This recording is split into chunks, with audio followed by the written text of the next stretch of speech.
কাজিৰঙাত চৰকাৰী অৰ্কিড উদ্যানৰ শুভ উদ্বোধন মুখ্যমন্ত্ৰী ডক্টৰ হিমন্ত বিশ্ব শৰ্মাৰ। কাজিৰঙাত আজি প্ৰথমখন চৰকাৰী অৰ্কিড উদ্যান আনুষ্ঠানিকভাৱে মুকলি কৰিলে মুখ্যমন্ত্ৰী ডক্টৰ হিমন্ত বিশ্ব শৰ্মাই। অনুষ্ঠানত উপস্থিত থাকে কৃষিমন্ত্ৰী অতুল বৰা, বিত্তমন্ত্ৰী অজন্তা নেওগ, কাজিৰঙাৰ সাংসদ কামাখ্যা প্ৰসাদ দাসা। কৃষি বিভাগৰ উদ্যোগত 20 বিঘা মাটিত নিৰ্মাণ কৰা অৰ্কিড উদ্যানত 1600 প্ৰজাতিৰ অৰ্কিড থাকিব বুলি মন্তব্য কৰে মুখ্যমন্ত্ৰীয়ে। 2018-19 চনত গ্ৰহণ কৰা আঁচনি অনুসৰি নিৰ্মাণ কৰা অৰ্কিড উদ্যানখন পৰ্যটকৰ বাবে আকৰ্ষণীয় হৈ পৰিব। উন্নত প্ৰযুক্তি ব্যৱহাৰ কৰি কাজিৰঙাৰ পৰ্যটনক অধিক উন্নয়নৰ অৱস্থা চৰকাৰে গ্ৰহণ কৰিব বুলি মন্তব্য কৰে মুখ্যমন্ত্ৰীয়ে। ইয়াৰ উপৰি কাজিৰঙাৰ এলিভেটেড কৰিডৰ আৰু নুমলীগড় গহপুৰ সংযোগী টাৰ্নেলৰ সন্দৰ্ভতো মন্তব্য কৰে। তদুপৰি ভাগিনসকলৰ লগত মত বিনিময় কৰাৰ সময়ত হাতত পোৱা আঘাতৰ কথা উল্লেখ কৰে।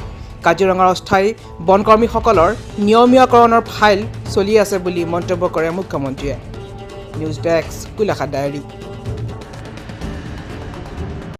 2018-19 চনৰ বাজেটত আমি কাজিৰঙাত এখন অৰ্কিড উদ্যান কৰাৰ সিদ্ধান্ত লৈছিলোঁ। ৰাজ্যৰ কৃষি বিভাগ আৰু কৃষি মন্ত্ৰী অতুল বৰা ডাঙৰীয়াৰ প্ৰচেষ্টাত আজি এই উদ্যানখন কহৰাৰ একেবাৰে মাজতেই সম্পূৰ্ণ হৈ উঠিলে।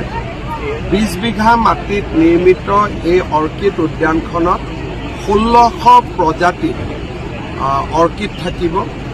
ইয়াতে অৰ্কিডৰ লগত চিলড্ৰেনৰ কাৰণে খেলাৰ ব্যৱস্থা, ল'ৰা ছোৱালীয়ে অৰ্কিডৰ বিষয়ে জানিবলৈ ইণ্টাৰপ্ৰিটেশ্যনৰ ব্যৱস্থা আৰু পৰম্পৰাগত খাদ্যৰ ভোজনালয়কে আদি কৰি কেইবাটাও সুবিধা ইয়াত সন্নিৱিষ্ট কৰা হৈছে।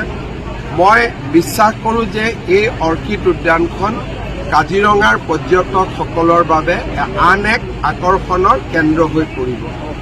আপোনালোকে জানে যে আমাৰ কাজিৰঙাত এলিভেটেড কৰিডৰৰো কাম 2 এদিনতে আৰম্ভ হ'ব।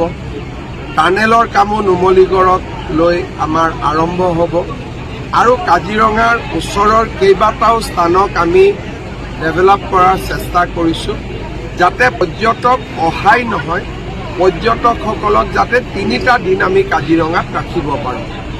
অৰ্কিড পাৰ্কো সেই প্ৰচেষ্টাৰ এটা অংশ আজি খুব সুন্দৰ কৰি ইয়াত হৈ গ'ল। মই ৰাইজক অনুৰোধ কৰিম, যেতিয়া কাজিৰঙালৈ আহিব এবাৰ নিশ্চিতভাৱে অৰ্কিড পাৰ্কখন চাব, আপোনালোকে ভাল পাব। ৰাজনৈতিক কিহৰ কাৰণে? কোনে ৰাজনৈতিক চক্ৰান্ত বুলি কৈছে? অখিল গগৈ কিহৰ ৰাজনৈতিক চক্ৰান্ত বুলি কৈছে? ছাৰ, অখিল গগৈ অৰ্কিড পাৰ্কখন ইয়াত খোলাৰ ৰাজনৈতিক চক্ৰান্ত নামটো আৰে কাজিৰঙাত এখন হোটেল থাকিলে 2খন হোটেল নহ'ব নেকি? মইতো কওঁ আৰু 4-5জনে ইয়াত আহি অৰ্কিড উদ্যান খুলিব লাগে।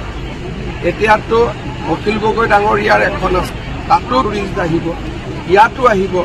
মইতো কওঁ যে অগৰাতলিৰ ফালেও এখন হ'ব লাগে, এখন আমাৰ কলিয়াবৰৰ ফালেও হ'ব লাগে। যিমানে এইবোৰ বস্তু হয় সিমানে ভালহে।